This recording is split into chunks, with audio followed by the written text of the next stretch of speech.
Hello students, right the following rational numbers in decimal form. मतलब ये जो rational numbers दिए हुए हैं इनको हमको डेसिमल फॉर्म में कन्वर्ट करना है। तो चलो मैं आपको बताती हूँ इसको हम कैसे कर सकते हैं। तो ये हमारा फर्स्ट क्वेश्चन है 13 डिवाइडेड बाय 4। दैट मीन्स ये क्या है, एक रैशनल नंबर है और हमको इसको डेसिमल फॉर्म में कन्वर्ट करना है। तो हम उसके लिए उसका डिवीजन करेंगे। किसका डिवीजन करेंगे? 13 का। इसको हम 4 से डिवाइड करेंगे। ये आप देख सकते हैं। इसको हम स्टार्ट करते हैं डिवाइड करना। तो ये हो जाएगा 4 3 सा 12। अब यहाँ पे हम 12 लिखेंगे और इसको माइनस करते हैं। तो आप देख सकते हैं 3 में से 2 माइनस किया तो ये हो गया 1। नेक्स्ट हम क्या करेंगे, आप देख सकते हैं कि 4 के टेबल में 1 तो नहीं आता है, ये एक स्मॉलर नंबर है। इसके लिए हम यहाँ पे एक डेसिमल पॉइंट ऐड करेंगे और जब हम यहाँ पे डेसिमल पॉइंट ऐड करते हैं तो हम यहाँ पे भी करते हैं। तो डेसिमल पॉइंट ऐड करने के बाद हम वहाँ पे एक ज़ीरो बढ़ा देते हैं। तो ज़ीरो बढ़ाने के बाद ये जो ज़ीरो आया इसको हम यहाँ पे लिख सकते हैं। तो ये हो गया 10। अब ये 10 को तो हम डिवाइड कर सकते हैं 4 से, तो हम लिख सकते हैं 4 2 सा 8। तो ये हमने 8 लिख लिया। अब हम इसको माइनस करते हैं। तो 10 में से हमने 8 माइनस किया तो आ गया 2। अभी डेसिमल पॉइंट ऐड करने के बाद हम जितने चाहे उतने ज़ीरोज़ यहाँ पे बढ़ा सकते हैं, क्योंकि यहाँ पे ज़ीरो लिखने से इसकी वैल्यू चेंज नहीं होगी। डेसिमल पॉइंट के बाद जो एंड में ज़ीरोज़ आते हैं उन ज़ीरोज़ की कोई वैल्यू नहीं होती। यहाँ चाहे हम कितने भी ज़ीरो लगा दें उसकी वैल्यू 13 ही रहेगी। तो जब तक हमारा रिमाइंडर ज़ीरो नहीं आ रहा है तब तक हम यहाँ पे ज़ीरो ऐड करते जाएंगे और रिमाइंडर के साथ हम लिखते जाएंगे। तो ये ज़ीरो हमने लिखा, इसको भी हम यहाँ पे लिख देते हैं। तो ये हो गया 20। तो हम इसको फर्दर डिवाइड करेंगे तो ये हो जाएगा 4 5 सा 20। अब आप देख सकते हैं 20 में से 20 माइनस करेंगे तो रिमाइंडर आपका कितना आ गया? 0 आ गया। दैट मीन्स आपका जो ये डिवीजन था वो यहाँ पे कंप्लीट हो गया है। देयरफॉर हम यहाँ पे आंसर लिख लेते हैं। देयरफॉर 13/4 इक्वल्स टू, इसका जो डेसिमल फॉर्म होगा वो क्या होगा, इसका जो क्वोशिएंट है वो दैट इज 3.25 और ये हो जाएगा हमारा आंसर। अब हम स्टार्ट करते हैं हमारा नेक्स्ट क्वेश्चन दैट इज -7/8। तो आप देख सकते हैं ये माइनस है, तो अब माइनस है तो हम क्या करते हैं, पहले इसके माइनस को सेपरेट कर लेते हैं। मतलब माइनस को हमने सेपरेट किया तो हम इसको लिख सकते हैं -1 इंटू 7/8। मतलब अगर 7/8 में अगर आप मल्टीप्लाई करेंगे -1 को तो आंसर इतना ही आएगा। तो फॉर अ टाइम बीन हमने क्या किया, जो माइनस था उसको हमने अलग कर लिया। अब हम इसका डिवीजन स्टार्ट करते हैं। तो हम डिवाइड करने वाले हैं 7 को 8 से। यहाँ पे आपको याद रखना है कि जो न्यूमरेटर के प्लेस पे होता है उसको हम यहाँ पे लिखते हैं और जो डिनोमिनेटर के प्लेस पे होता है उसको एज अ डिवीजर हम लिखते हैं यहाँ पे। तो चलो अब हम स्टार्ट करते हैं। अब हम क्या करें, ये स्मॉलर नंबर है, ये बिगर नंबर है, तो हम स्टार्ट करते हैं 0 से। दैट इज 8 0 ज़ा 0। तो 8 0 ज़ा 0 किया हमने, तो 7 में से 0 को माइनस किया तो ये हो गया 7। अब हम ऐड करते हैं डेसिमल पॉइंट। एक डेसिमल पॉइंट यहाँ लगाया तो इसको हम यहाँ भी लिख सकते हैं। ओके, अब हम यहाँ पे ऐड करते हैं 0। तो जैसे ही हमने 0 ऐड किया हम ये 0 को नीचे लिख सकते हैं। तो यहाँ पे हमने लिख दिया 0। तो ये कितना हो गया? 70 हो गया। ये हो जाएगा 8 8 ज़ा 64। तो ये हमने लिख लिया 64। अब इसको हम माइनस करते हैं। तो 70 में से 64 को आप माइनस करेंगे तो ये आ जाएगा आपका 6। अगेन हमने यहाँ पे क्या किया, एक और 0 ऐड किया। आप चाहे कितने भी 0 ऐड कर सकते हैं जब तक आपका आंसर नहीं आ जाता है। तो हमने क्या लिया, यहाँ पे एक 0 ऐड किया। अब यहाँ पे भी 8 7 ज़ा 56, ये हम लिख सकते हैं 8 7 ज़ा 56। ना उसको माइनस कर लेते हैं। तो माइनस करेंगे तो ये हो जाएगा 10 माइनस 6 हो जाएगा 4 और ये 5 माइनस 5 0। दैट मीन्स 4 आया हमारा रिमाइंडर। तो अभी हम इसको क्या कर सकते हैं, फिर से एक 0 हम यहाँ पे ऐड कर सकते हैं और ये 0 को हम यहाँ पे लिख सकते हैं। तो ये कितना हो जाएगा, 40 हो गया। और आपको पता है कि 8 5 ज़ा कितना होता है, 40 होता है। तो ये हम लिख लेते हैं 8 5 ज़ा 40, और 40 में से 40 माइनस किया तो ये हो गया 0। दैट मीन्स हमारा रिमाइंडर कितना आ गया, 0 आ गया। अब हम इसको यहाँ पे स्टॉप कर सकते हैं। सो हम फाइनल आंसर लिख सकते हैं, देयरफॉर -7/8 इक्वल्स टू, हमने आप देख सकते हैं यहाँ पे -1 को सेपरेट किया था तो वो भी हम लिख लेते हैं, इनटू हमारा जो क्वोशिएंट आया है, वो क्वोशिएंट कितना आया है 0.875। तो ये हमने लिख लिया।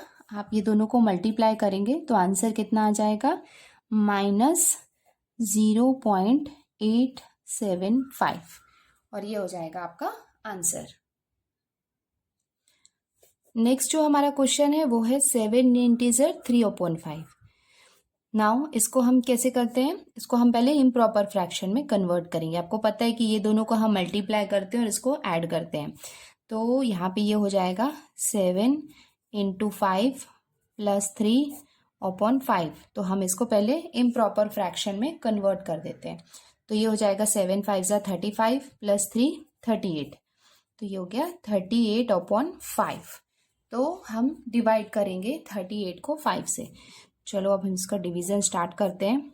तो हम करेंगे 38 को 5 से डिवाइड। तो ये हो जाएगा 5 7 ज़ा 35,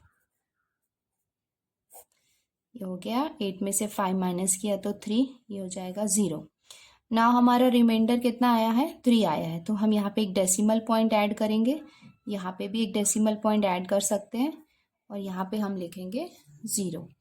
और ये 0 जो है इसको हम लिख सकते हैं यहाँ पे। तो ये कितना हो गया, 30 हो गया। अब हम ये कर सकते हैं 5 6 ज़ा 30।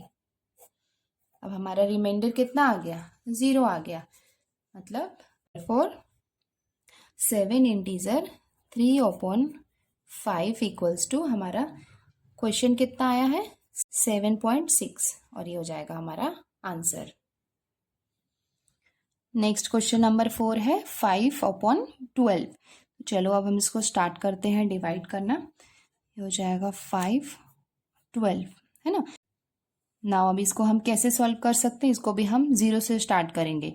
तो ये हो जाएगा 12 0 ज़ा 0 को हम माइनस करेंगे, 5 - 0, ये हो जाएगा 5। अब हम यहाँ पे एक डेसिमल पॉइंट ऐड करेंगे, यहाँ पे भी एक डेसिमल पॉइंट। तो यहाँ पे अब हम लिख सकते हैं 0।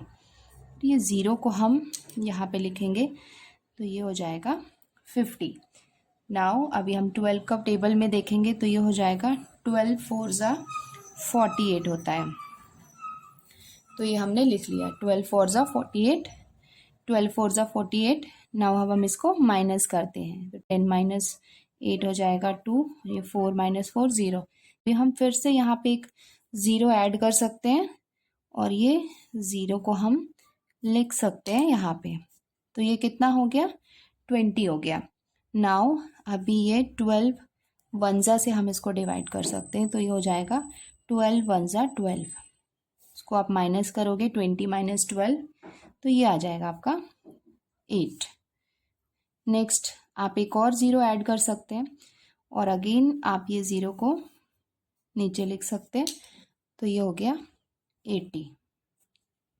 अभी हम 80 को कैसे डिवाइड कर सकते हैं, तो आप 12 का टेबल देखेंगे तो आपको 12 6 ज़ा कितना होता है 72। तो ये आप लिख सकते हैं 12 6 ज़ा 72। इसको आप फिर से माइनस करेंगे तो ये कितना आ जाएगा 8। आप देख सकते हैं कि यहाँ पे हमने 8 लिखा था, उसके साथ में हम एक 0 लिखा था तो 72 आया। अगेन वहाँ पे क्या आ गया, 8 हो गया। अगर हम फिर से यहाँ पे 0 लिखते हैं और ये 0 को हम यहाँ पे लिखते हैं तो वो हो जाएगा 80। और अगर हम इसको फिर से करेंगे 12 6 ज़ा 72, देन अगेन वहाँ पे क्या आएगा 8 आएगा। दैट मीन्स आप देख सकते हैं कि एक सर्टेन नंबर के बाद 6 जो है वो क्या है, रिपीट हो रहा है ना। ऐसे कंडीशन में जहाँ पे रिमाइंडर नहीं आ रहा है और जो एक पर्टिकुलर नंबर है, जैसे यहाँ पे 6 6 6 6 वो रिपीट हो रहा है बार बार, तो ऐसे कंडीशन में हम आंसर को कैसे लिखेंगे, हम लिख सकते हैं देयरफॉर 5/12 इक्वल्स टू 0.416 और इसके ऊपर में हम यहाँ पे एक ऐसा डॉट लगा देंगे। ये क्या रिप्रेजेंट कर रहा है, ये जो डॉट है ये रिप्रेजेंट कर रहा है कि 6 यहाँ पे रिपीट है। इसको हम बोल सकते हैं 0.416 रिपीट और ये हो जाएगा हमारा आंसर। हमारा नेक्स्ट क्वेश्चन नंबर 5 है 22/7। तो इसको हम स्टार्ट करते हैं डिवाइड करना। तो ये हमने लिख लिया इसको डिवाइड करने के लिए। नाउ ये हो जाएगा 7 3 ज़ा 21। हम इसको माइनस करते हैं तो ये हो जाएगा 1। अब हम यहाँ पे एक डेसिमल पॉइंट लगा सकते हैं, है ना।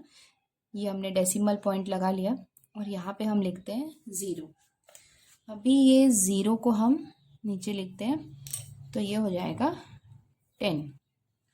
नाउ नेक्स्ट हम क्या कर सकते हैं, 7 1 ज़ा 7। ये हमने लिख लिया 7 1 ज़ा 7। अब हम इसको करते हैं माइनस, तो इसमें से 7 माइनस किया तो ये हो गया 3। तो यहाँ पे हम एक और 0 लिख सकते हैं। अब ये 0 को भी हम नीचे ले आते हैं। नाउ ये हमारा हो जाएगा 30।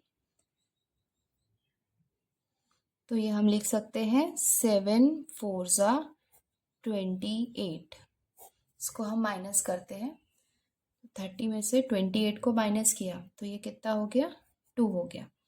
अगेन हम यहाँ पे एक 0 लिख सकते हैं और ये हम 0 को ले आते हैं नीचे तो ये हमारा हो गया 20। तो नेक्स्ट हम इसको क्या कर सकते हैं, 7 2 ज़ा 14 हम लिख सकते हैं। तो हमने ये 20 में से 14 को माइनस किया तो ये हो गया हमारा 6। अगेन यहाँ पे हम एक 0 ऐड करते हैं और ये 0 को हम ले आते हैं नीचे।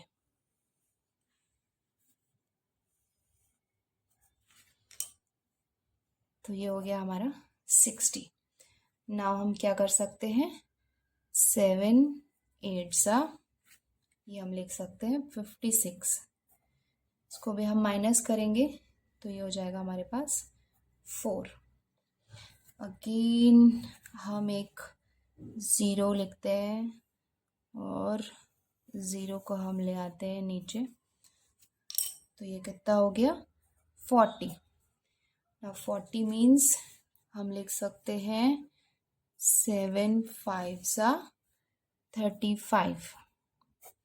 तो ये हो गया हमारा, हमने इसको माइनस किया तो ये कितना हो गया 5 हो गया। अब हम फिर से एक 0 लिखते हैं। आप लोग बोल रहे होंगे ये कितना लंबा है, कितना हमको और ज़ीरोस लिखने होंगे। Let's see. अभी हमने जो 0 लिखा था वो भी हमने 0 को नीचे ले आया तो ये कितना हो गया 50 हो गया। तो हम लिख सकते हैं 7 7 ज़ा 49। अभी ये यहाँ पे लिख सकते हैं 1। अगर आप इसको ध्यान से देखेंगे तो आप देखोगे कि आपने 1 से स्टार्ट किया था और अगेन यहाँ पे 1 आ गया है। अगर हम और 0 लिखेंगे तो यहाँ पे ये 10 हो जाएगा, फिर ये 30, फिर 20, 60, 40, 50 और अगेन वहाँ हमको वापस से 10 मिल जाएगा। दैट मीन्स ये जो नंबर है वो क्या हो रहे हैं, रिपीट हो रहे हैं। अगेन जैसे कभी कभी क्या होता है, एक सेट ऑफ नंबर्स जो होते हैं वो रिपीट होते हैं और कभी कभी एक सिंगल नंबर रिपीट होते हैं। जैसे मैंने एक लास्ट क्वेश्चन में ये वाले में आपको बताया था कि यहाँ पे 6 6 जो है वो रिपीट हो रहा है। आप देख सकते हैं कि एक सेट ऑफ नंबर्स जो है, यहाँ पे एक सेट ऑफ नंबर्स जो है वो रिपीट हो रहे हैं। तो ऐसे केस में हम आंसर को कैसे लिख सकते हैं वो मैं आपको बताती हूँ। देयरफॉर हम इसका आंसर कैसे लिख सकते हैं, देयरफॉर 22/7 इक्वल्स टू, हमारा आंसर कितना आया था 3.142857 और ये जो नंबर्स रिपीट हो रहे हैं उसके ऊपर हम एक लाइन ड्रॉ कर देंगे। दैट मीन्स 3.142857 रिपीट, ये इसका मीनिंग हो जाएगा। नेक्स्ट क्वेश्चन है 4/3। तो इसको भी हम डिवाइड कर लेते हैं तो ये हो जाएगा 3 1 ज़ा 3, हमने लिखा 1। यहाँ पे हमने एक डेसिमल पॉइंट डाल दिया, तो हम इसको लिख सकते हैं 0। ये 0 को हमने लिख लिया यहाँ पे, तो ये हो गया 10। अब हम कर सकते हैं 3 3 ज़ा 9, इसको माइनस किया तो हमारे पास आ गया 1। अगेन हम एक 0 लिख सकते हैं, ये हो गया 10, तो ये हो जाएगा 3 3 ज़ा 9। अगर आप इसको ऑब्जर्व करेंगे तो आप देखेंगे बार बार ये 10 10 आ रहा है, मतलब ये जो 3 3 3 है ये क्या होने वाला है, रिपीट हो रहा है बार बार। तो हम आंसर लिख सकते हैं देयरफॉर 4/3 इक्वल्स टू 1.3। इसके ऊपर हम ऐसे डॉट लगा देंगे, इसका मतलब है 1.3 रिपीट, और ये हो जाएगा हमारा आंसर। हमारा नेक्स्ट क्वेश्चन हमने लिख लिया। हम 7 को डिवाइड करने वाले हैं 9 से। ओके, तो हम इसको 0 से स्टार्ट कर सकते हैं। 9 0 ज़ा 0, तो ये हमने लिख लिया 7। अब हम यहाँ पे डालेंगे डेसिमल पॉइंट और एक 0 हम लिख सकते हैं, ये हो जाएगा 70। 70 आ गया, तो हम इसको लिख सकते हैं 9 7 ज़ा 63। इसको आप माइनस करेंगे तो कितना आ गया, देखेंगे आप फिर से 7 आ गया। एक 0 लिखेंगे तो आप देखेंगे ये फिर से क्या हो गया है, 70 हो गया है। मतलब यहाँ पे भी 70 था, यहाँ पे भी 70 था। फिर से अगर आप करेंगे तो ये हो जाएगा 9 7 ज़ा 63, और इसको सब्ट्रैक्ट करेंगे तो अगेन हो जाएगा 70। मतलब आप जितने बार भी 0 लगाते जाएंगे अगेन एंड अगेन ये इसका जो रिमाइंडर होगा वो कितना होगा, 7 ही होगा। दैट मीन्स यहाँ पे एक सिंगल नंबर दैट इज जो 7 है वो बार बार रिपीट हो रहा है। तो हम इसको यहाँ पे स्टॉप करेंगे और हम आंसर लिख सकते हैं देयरफॉर 7/9 इक्वल्स टू 0.7 रिपीट, और ये हो जाएगा हमारा आंसर।